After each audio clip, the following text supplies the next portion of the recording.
I'm 13 years old. I'm stuck here in Gaza.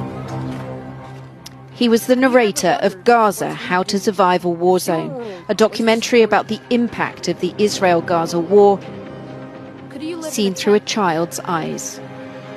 Right here used to be my grandfather's house.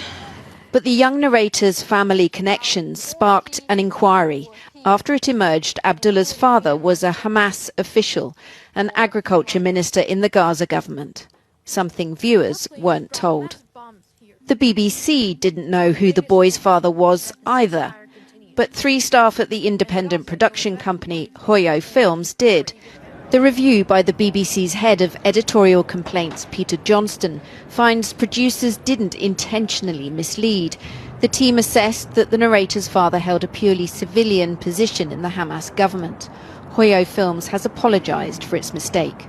But the report says the BBC bears responsibility for a lack of oversight. This project required more proactive support for the production company and curiosity from the start. This was especially the case given the unique challenges the programme presented, including the arm's-length approach to gathering content, working in a highly pressurised war zone, and the sensitive and contested nature of the political context around the Israel-Gaza war. Today, the head of BBC News, Deborah Turness, admitted the corporation had failed because it didn't follow up on some queries about the narrator's family. Should they have known? Yes, they should have known, because their questions should have been answered at the many times of asking by the independent production company. And when they weren't answered, they should have been pursued? Yes. And we have put in place today new systems and processes that will enable us to be even more diligent about these critical questions around productions.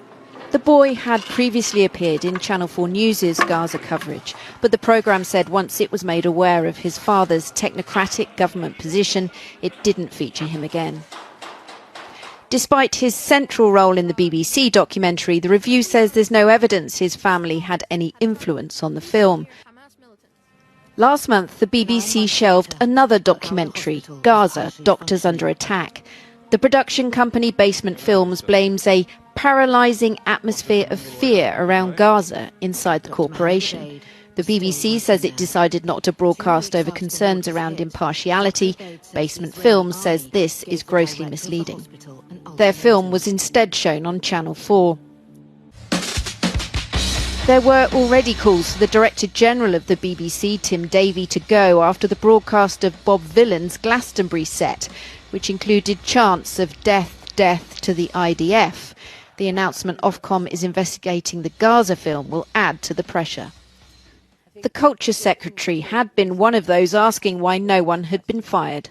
The BBC in recent weeks has made big strides to try to reset that relationship with the public and show that they have grip on the very, very serious issues that have taken place, whether it's the Gaza documentary, whether it's the Greg Wallace allegations, or whether it's the ongoing concerns about Glastonbury. Tim Davie and BBC Chairman Samir Shah will have to answer questions on all those difficult subjects from MPs on the Culture, Media and Sport Committee in September.